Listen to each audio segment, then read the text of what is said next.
Good evening, everyone. Today we're going to talk about the system failing, the children of our world today. When you sit and you think about everything and you look at the news, some of the things that you see is these children that are dying in the hands of their own parents and in the hands of people that are supposed to take care of them and love them and nurture them and give them everything that they deserve, everything that anyone should deserve at that. So today we're going to talk about the bringing to light on how the system is failing the children of today. The system is failing the children today, and it's actually, when the system fails the children, it actually takes away from the future, and it takes away from our future, and it's actually failing our future. These children of today are the future. So when we lose one, we could be losing the next president. We could be losing the next person to find a cure for cancer. We could be losing someone significant to the world. But how would we know? And when I say the system fails the children, who does that fall to? Who's in charge of making sure exactly that these children are safe or in a safe environment? So let's dig a little bit deeper. There is 2.9 million cases of abuse that is actually reported every year. In those cases, at least 5 children from those cases die daily. That's a lot once you sit and you think about everything and you add it all up. That's 5 kids every day. Not weekly, not yearly, not monthly, but daily. Why is that? Why are we losing so many children in a day? Why is there so many cases that are going unchecked? When a case is brought to everyone's attention that there's abuse, it's actually brought to the CPS. It's dropped at their feet. It's laid at their feet. So then it's their job to investigate. Instead of the system actually doing good for our children, they're actually causing more funerals than they are new beginnings. So we're losing the future instead of gaining a brighter future. Who is CPS? Bet you're wondering what CPS stands for. CPS stands for Child Protective Service. They are responsible for investigating or assessing any cases that have been brought to light dealing with any type or form of abuse. That's sexual, that's physical, anything. So that's their job. They come into that workforce again to protect the children. And that was stated at www.stopitnow.org. So what are some ways that the system actually fails the children and fails the future? One of the ways is that CPS, when they interview these possible victims of this abuse, they normally go based off of their behavior and their antisocial.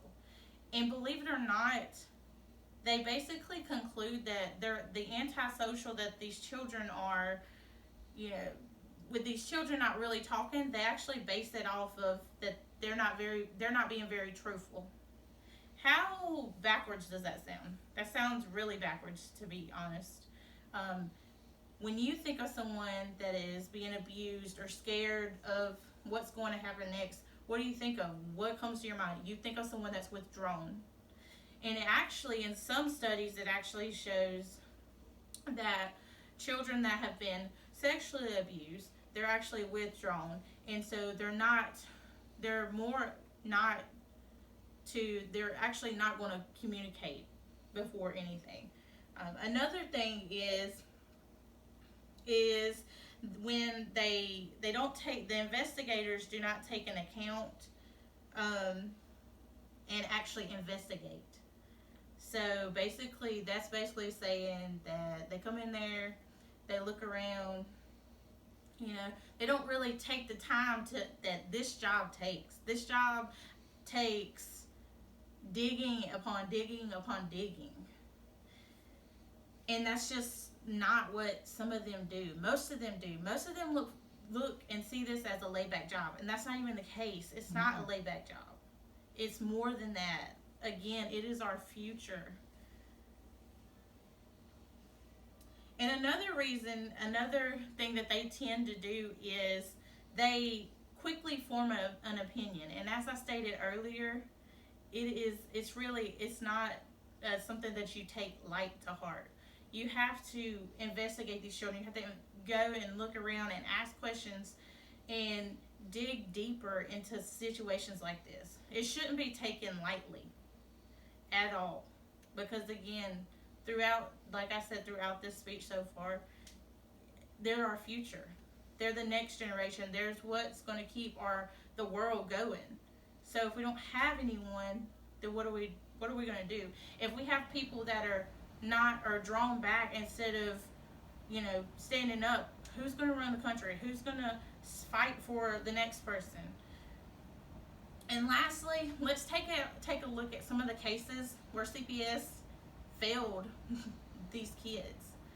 It happens daily, and I actually have 2 cases that show where the system has failed the children. And this isn't just, oh, it was an accident, oh, this was overlooked. No, these are full-blown facts. These are proof, and it was proof provided that people just took too lightly and looked over.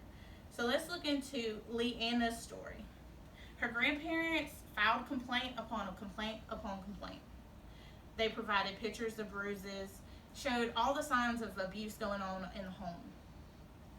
What does CPS do? They go to the house, they deem her as safe, and then 3 months later, little Leanna's getting there's a 911 call for little Leanna for her lifeless body. Why?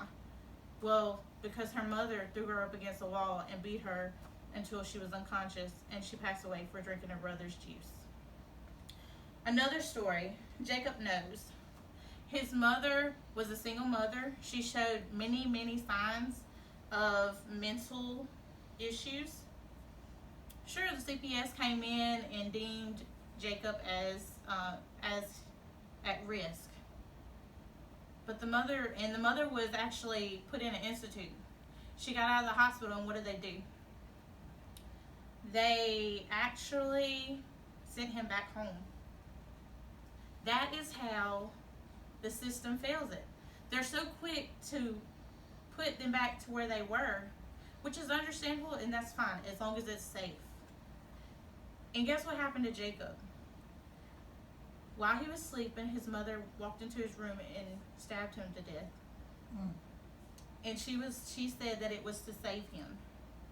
So in conclusion, there has been many instances of a failed system. By not doing their job, by taking it too lightly, they're basically playing with someone else's life. And in closing, I'll quote this quote: "The magic, the wonder, the mystery, and the innocence of a child's heart are seeds of creativity that will heal the world." If we don't water the seeds and we allow the plant to die before flourishing and blooming, then what becomes of them? What becomes our future?